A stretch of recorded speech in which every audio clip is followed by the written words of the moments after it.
So it turns out there's a real life reason the eagle is the symbol of the assassins in Assassin's Creed. Find out that and a whole lot more in this video.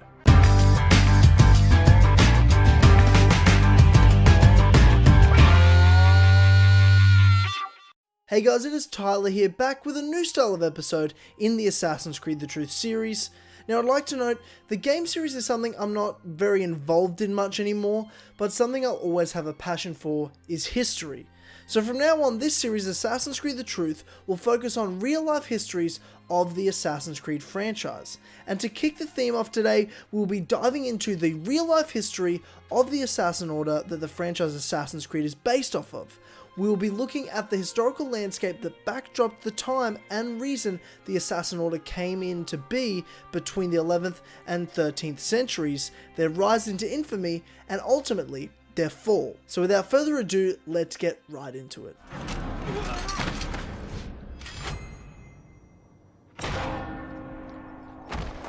The Assassin Order that we know of in the Assassin's Creed game series is based off a real-life group that existed in the Middle Ages in and around Persia and Syria. Now, they weren't exactly jumping off buildings into hay bales, but the real assassins did some pretty insane stuff.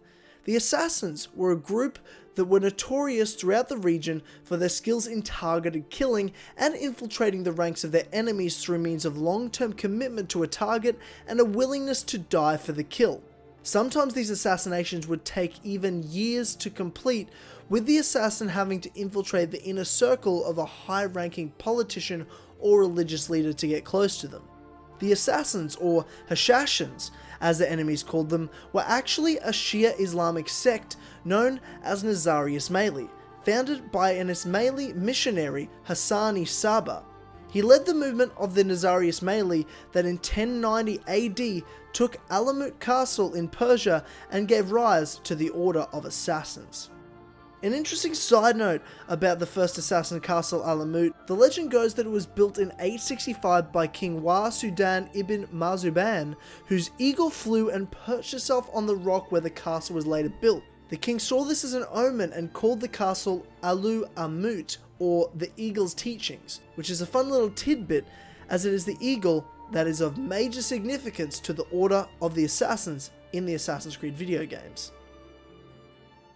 Contrary to what you might have already heard about the real-life assassins, they most likely did not smoke hash. The Assassin Order were also known as the Hashashins by their enemies, which to many stories have been told throughout the years about their use of hash, that was further perpetuated by European crusaders who arrived in the region during the 12th century.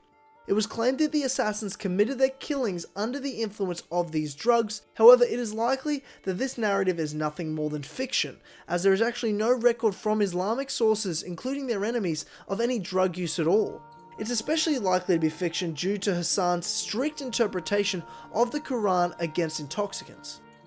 The assassins spread themselves over many mountain fortresses in Persia and Syria, including the video game's famed Masyaf Castle, to work in the shadows and fight against the Seljuk Turks, a Sunni Muslim sect who controlled Persia at the time. Based on the assassin numbers and skill, the Nizari Ismaili could not fight against their enemies in the open field. This is why they developed their tactics of working in the shadows, spying, studying their targets, infiltrating their court, and waiting for the opportune moments to strike. This would not only throw their enemies into a state of disarray, but also cause fear and paranoia to others, to the point where many viziers and sultans started wearing chainmail underneath their clothes just in case they were attacked. Now, to understand the background that laid the groundwork for the assassins to exist and their bloody rivalry with the Seljuk, we must have an understanding of the history of Islam. There are two main sections of Islam that exist, the Sunni and the Shia. Now, there are about 1.8 billion Muslims in the world today, and approximately 10 to 13% of them are Shia Muslims, while the remainder are Sunni Muslims and sects of that faith. The main basic difference between the two started from when the Prophet Muhammad died suddenly in 632 AD without choosing a successor. The majority of his followers believed the rightful successor was his father-in-law, a man named Abu Bakr, while another small section believed the successor should be Ali ibn Abi Talib, who was the Prophet Muhammad's cousin and son-in-law.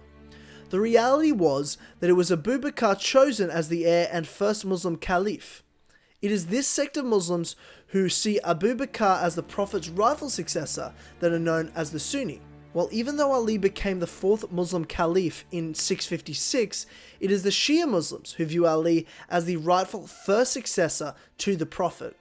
And while over many years of bloodshed, killings, including that of Ali in 661 AD, and religious growth, the political and cultural separation between the Sunni and Shia grew. Now here's where it gets even more complicated. The Assassins are an even smaller sect of Shia Islam that developed over history and political disagreements. Like the separation between the Shia and the Sunni Muslims due to the successor disputes, something very similar happened again in the Shia sect of Islam. In the late 9th century, the line of Imam in succession to the Prophet Muhammad was disputed once again. The Twelvers, the largest branch of Shia Islam, believed it to be a man named Musa al-Kadhim, while the Islami believed it to be his older brother Ishmael.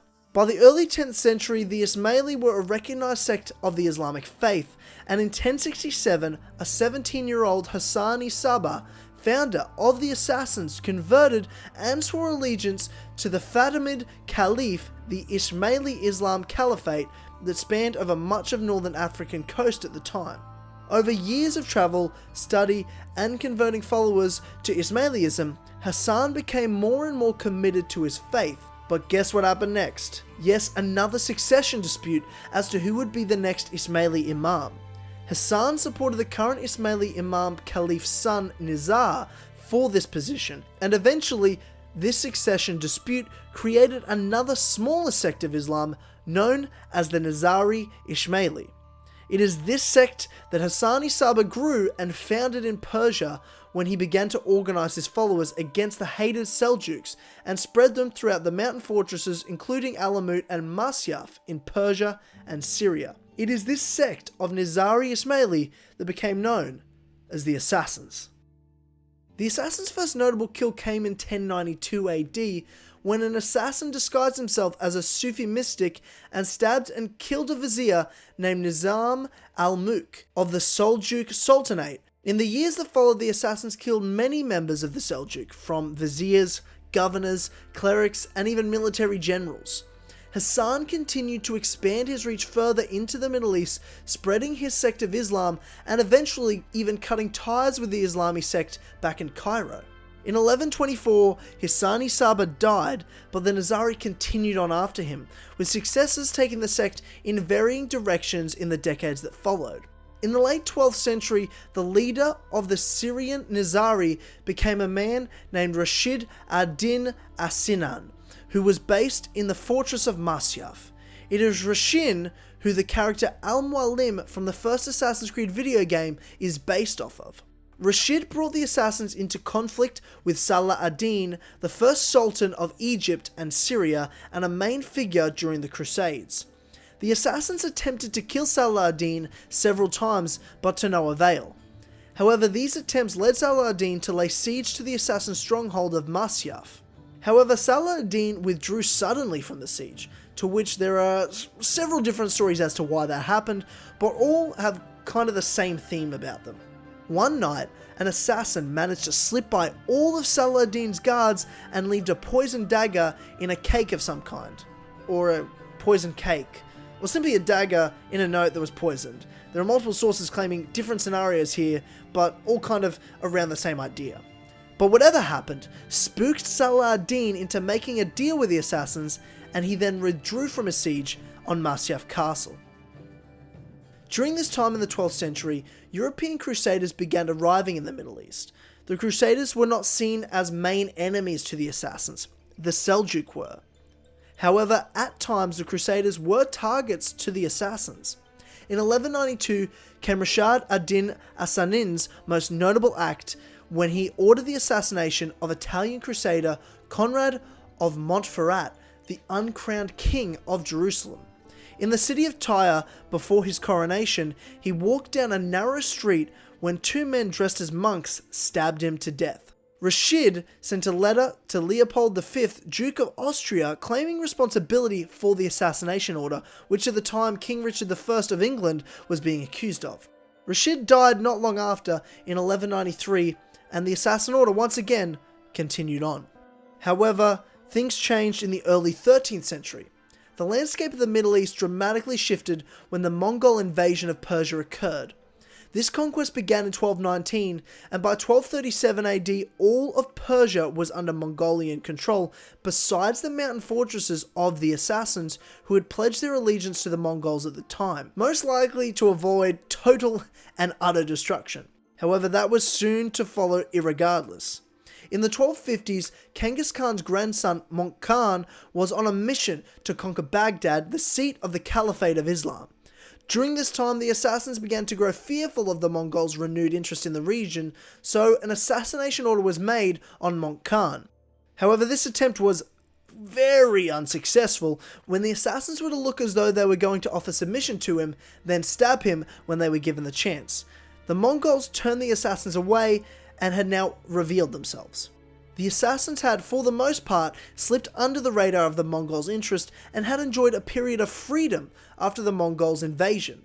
But after an unsuccessful assassination attempt of Möngke Khan, he was determined to wipe out the Assassin threat once and for all. The main Assassin stronghold of Alamut in Persia was captured by the Mongols in 1256, which housed the leader of the Assassins at the time. One by one, Assassin strongholds either fell or surrendered. The final stronghold that the Assassins held that was eventually surrendered in 1260 was the famed castle of Masyaf. The greatest loss from history, however, is the library of the Assassins, which was destroyed by the Mongols. This has removed all sources of the Nizari's history from their own perspective, which is why the majority of what has been written about them comes down to stories written by their enemies and myths perpetuated by the European crusaders and chroniclers. What the Assassins achieved in almost 170 years of their history cannot be understated, however. They became a state sect of Islam that survived all that time in a land determined to destroy him, surrounded by their enemies, and it was only their reputation and notoriety that led to their mistrust and downfall at the hands of the Mongols and not their true enemies, the Seljuk. The history of the real Assassin Order is a bloody one, with ever-changing religious landscapes impacting the work they did throughout the Middle East during the 11th to 13th centuries. This group was responsible for striking fear into the hearts and minds of their enemies and turned the stories of them into legends that were told and retold even today. Though little is known about the group from their own perspective, their mysticism carried their name on in the history books of their enemies and observers. The first Assassin's Creed video game based their Assassin Order during the real Order's peak period in the 12th century, adopting the way they worked to fight and kill their enemies, the Order's strategies for living in mountain fortresses like Masyaf, and how their work had a deeper impact than we ever know on the Islamic world by their killings and influence of political and religious leaders during that time. Learning about the real history of the Assassins has been one of the most interesting videos I've ever gotten to write, and certainly built a foundation to which I will continue to make the Truth series from here on out. I hope you enjoyed this video. If you did, please subscribe to my channel for more, and be sure to like this video, as that is how I know videos people really are enjoying watching. Also, head over to patreon.com/as always, because you get early access to videos like this, 24 hours early access in fact, plus lots of exclusive content and podcasts. It's great and it helps support me, and thanks of course to our Patreon producers. Let me know in the comments some real history you'd like me to dive into that relates to the Assassin's Creed franchise, and I can look into that and decide what interests me most as to what to do next. Again, thank you, and I'll see you very soon with another episode of Assassin's Creed The Truth.